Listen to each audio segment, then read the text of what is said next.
In today's video, I'm going to talk about 5 things that you can do when you feel like you don't know what to do next, because this is a common thing for me, and I know that it's a common thing for many people. Like sometimes we get to a point in our life where we have all this free time, or we have a minute to sit down and we're like, wow, I can do like whatever I want right now, and I have no idea what I want to do next. So today I want to talk about that, and I want to help you through this, okay? Because this is the process that has helped me learn how to continue moving forward even when I don't know what I'm doing next, learning how to trust myself, learning how to understand that I don't always have to know what's coming next. All right, and I don't have to be perfect, right? And neither do you.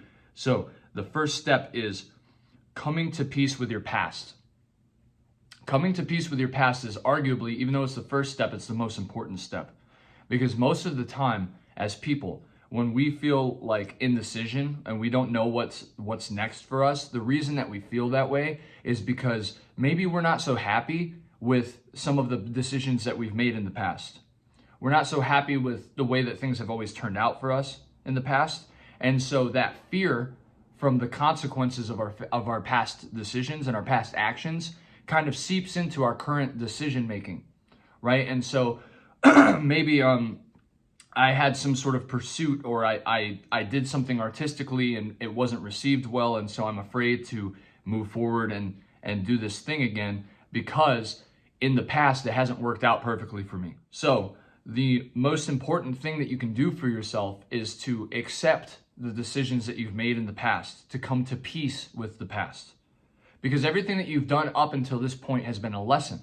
Everything that you've done up until this point has been teaching you something, even if it hasn't always been pleasant or worked out exactly the way that you've wanted it to. Everything that you've done up until this point has been a lesson and an experience for you that is going to inform everything in your future and everything in your present. And one of the ways that you can learn to accept your past decisions and accept your past self is to understand that everything that you've done up until this point, you have always been doing the best that you've known you could. Everything that you did in the past is the best that you could have done at the time. So you have to give yourself permission to accept those past decisions. You have to give yourself permission to be okay with what you've done in the past and what you've done that's led you up to this point. Instead of punishing yourself or looking down on yourself because of these past decisions, you have to give yourself permission to forgive yourself. And most importantly, you need to learn how to move forward from your past instead of running from your past, because most of us are running from our pasts. And those are two completely different things. Running from your past is not the same as moving forward. We run from things that we don't accept and that haunt us because we want to pretend that they aren't there. We want to get away from them.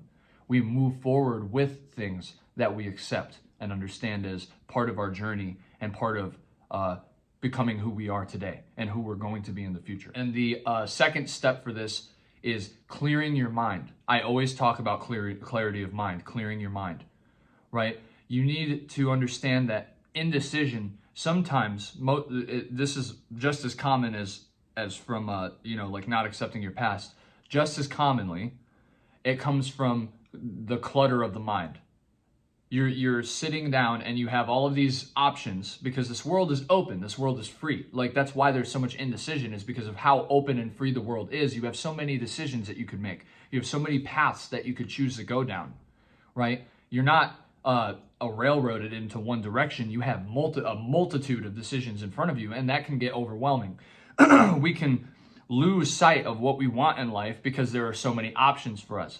And so the next step is to clear your mind. And the way that you do this, there's 2 things that I always preach people to do. I always tell people that these 2 things will bring utmost clarity of mind to you.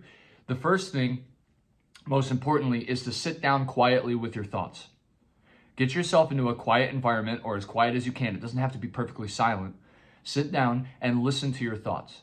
Let them run. Don't control them. Don't try to stop them. Don't try to change them. Just sit down and listen to your thoughts as if you were listening to words on a radio next to you. Right? Just sit there and let them run. Accept them for what they are. Whatever the thought is, just let it come up. And the second step that I always preach is to sit down with a journal and write down the first thing that comes to mind for like 20 minutes straight. It doesn't matter what it is. It doesn't have to make sense. It doesn't matter if it's the word like Okay, like filler words, you don't know what to write next, write it down. Do that for like 20 minutes and you like see how much calmer your mind is, how much more clear, because everything that has been bouncing around in your mind and everything that you're not materializing it, so you're getting it out on a piece of paper so that you can see it in front of you and then read over it and look through it. That really gives yourself, like, that's a very, very deep and powerful form of introspection that you can use to help yourself later in life. And step 3 is going to be finding clarity on what your ideal life looks like. So you need to sit down with yourself after journaling, after clearing your mind, and ask yourself, what does my ideal life look like? Where am I? Who am I with? What am I doing? How do I feel? Most importantly, how does it feel? What does it feel like to be living your ideal life? Ask yourself that question. You don't have to have a concrete answer, but just give yourself an idea of, if I was living my perfect ideal life right now, how would I feel? What would I be doing? Who would I be with? Where am I? Is it a house? Is it a homestead? Is it a different city? Is it the same city? Is it, just figure that out for yourself. Find out, where do I want to go? Like, what is my end goal? Where is my ideal life? Where is my perfect situation? Because if you don't know that, if you don't have at least some sort of semblance of an idea of what that is, then you are kind of in this aimless state where you're wandering because you don't know where it is you're going, right? And if that's you right now, that's okay, because that's a part of your journey. That's a part of the path that you're on right now, is that you are unsure where to go next. So sit with yourself and figure out, what does my ideal life look like and what does it feel like? Most importantly, what does my ideal life feel like? I don't know why I always cough when I do videos. Now, the 4th step, this is the most actionable step, is, where do you start? You have to find where you can start right now. So whatever the goal is, whatever your ideal life looks like, what can you do right now, even if it's the smallest, most seemingly insignificant step ever? What is the first step that you can take towards moving towards your ideal life?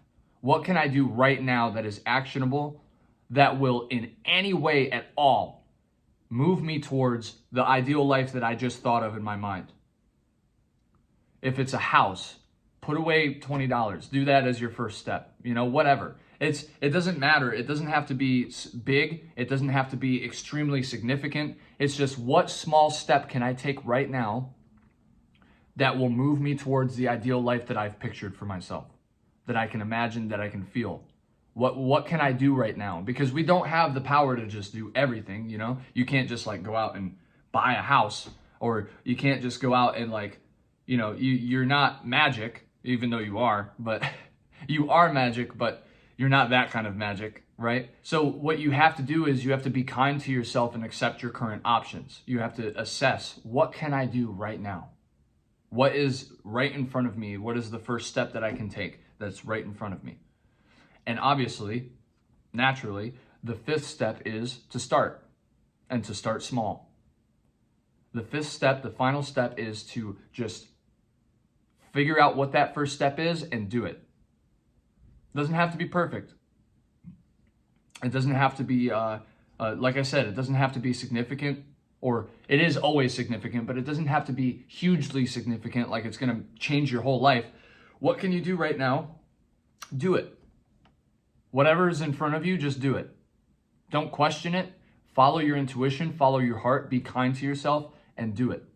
Take that first step, and then see where it takes you. Because that step informs the next step, and that step informs the next. And so you're putting yourself into this state of consistent and committed action and patience, like I've talked about before. Consistency, commitment, and patience. Those 3 things. Apply that to your first step. Start small and just start moving forward. Even if you don't know how this step exactly is going to connect to your end goal, that's not the part that's important anyway, because as we all know, the journey is what's important. So decide right now for yourself to take that first step. And don't punish yourself. Don't hold yourself to some kind of crazy standard that, what I'm doing right now has to have this outcome or has to have meet this expectation. Stop doing that to yourself and just take the first step. Be slow, be patient, be consistent, and be committed to what you're doing, and just do something. Okay? And don't force yourself, don't punish yourself, be kind, be compassionate to yourself, and just move forward.